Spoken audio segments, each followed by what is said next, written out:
Hey, peace and blessings, everybody. Rob YB, Youngblood, president of sales for self-published in 30 days and your LinkedIn locksmith. I want to welcome you to another episode of YB's Collaboration Corner under the umbrella of self-published in 30 days. And I'm excited to be with you today. Now, I wanted to come to you one-on-one. Last couple of weeks, we had some phenomenal visitors, some phenomenal guests that have shared their insight as it pertains to collaboration, networking, building relationships in their business. But today I wanted to have a one-to-one with you. I wanted to talk about a topic that I love talking about, something that I get a chance to share insight on every single Thursday on Clubhouse, and that's LinkedIn for authors. And while I'm not going to give a detailed breakdown of LinkedIn, I do want to talk about three things that I believe every author should be doing, whether they're in the writing process, whether they're in the middle of the publishing process, or if their book is completed and they're in the marketing phase, right?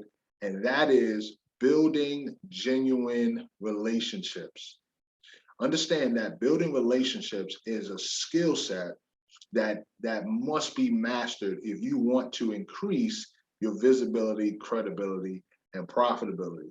Now, you can get somebody else to promote your business and promote your book, but the most important thing that you want to do is you want to focus on building relationships, because people do business and they buy books from individuals that they know, like, and trust. I remember the first time that I heard about this book called Rich Dad, Poor Dad by Robert Kiyosaki. And I only got into it because of the network that I belonged to. I had a mentor who was guiding me along the business development process, teaching me how to communicate, how to lead, how to build business relationships. And he encouraged me to read this book by Robert Kiyosaki called Rich Dad, Poor Dad, which focuses on lessons that wealthy parents teach their children that the poor and middle class do not teach their children. Now, that book appealed to me because I grew up in a single parent home. My father was actually murdered when I was 2. And so the lessons that I found in that book were not lessons that I was taught in my home.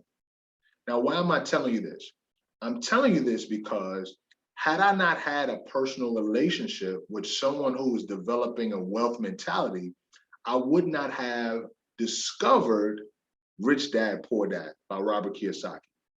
And since being introduced to him, I was able to connect to many of his works. So as an author, what's so important that you do is you begin to build solid relationships, whether it's with people that you used to work with at your place of employment, whether it's folks you went to college with, whether it's folks you went to high school, middle school, or elementary school. I'm proud to say that I've been networking for 35 years. And I can say that because I have a friend who I went to elementary school with, right, when I was 7 years old, that I'm still in touch with to this day. And so relationships are critical when it comes to increasing your visibility, credibility, and profitability. So I want to give you 3 keys to building successful relationships. The first thing is identify what you bring to the table. Okay, take an inventory, take an assessment. What do you bring to the table? What are your assets? What do you do well? What problems can you solve? If you can communicate these things, every time you connect with someone, you have something to give, okay? Now, when people think about networking, they think it's all about what they can get, when in actuality, networking is about what can you give. Dr. George C. Fraser, who is a phenomenal networker in and of himself, who's the author of a phenomenal book called Success Runs in Our Race, he defines networking as the ability to connect with other people in such a way that you create mutual benefit. But it starts with you giving. It starts with you giving. So what does that mean?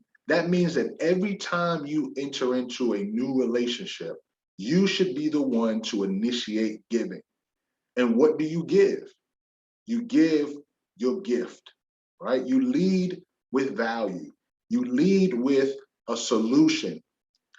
And so whenever you engage in a new connection, or maybe you re-engage in someone, identify how you can add value to them. And the best way to do that is to ask quality questions.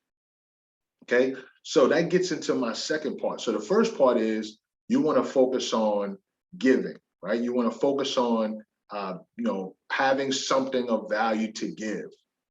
But then the second thing you want to do is you want to identify what does that other person have to give, right? What are their gifts? What are their strengths? What are their abilities? What problems do they solve? By asking quality questions, you'll uncover the answers to these questions so that you can identify two things. One, if they can be a resource for you, or if they can be a resource for others. And that's a segue to the third thing that I'm going to encourage you to do.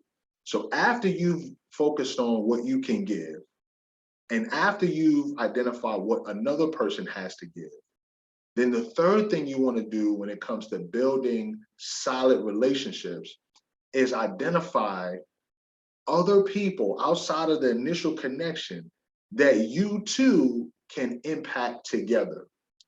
I'm a part of a network called the Matthews Business Network. And whenever we connect with other members, there's a question that we tend to ask each other, right? The last question of the many questions that we ask is, what can you and I do together such that it can be an impact on someone else? That's such a powerful question. You know why? Because it removes any sense of manipulation, right? It's not about what can I get. It's not about what you can get. It's what can we do together to impact other people. Now, by working together, we may not get a direct benefit in terms of me getting something from you and you getting something from me. But what happens is, as we are focusing on helping someone else, we begin to build know, like, and trust. I'll give you an example. So I have a referral partner, and his name is Aaron. And Aaron owns a pest control company. One of the things that Aaron and I have been able to develop is a referral relationship. And obviously, I have a gift that I can give to him. As a matter of fact, I'm his LinkedIn coach. But Aaron has also served me. But we are now working together to identify how can we impact other people. So lately, I've been reaching out to real estate investors that could benefit from knowing Aaron. Why would I do that? Because if I can help Aaron win, I'm going to win, right? If Aaron can help me win, he's going to win.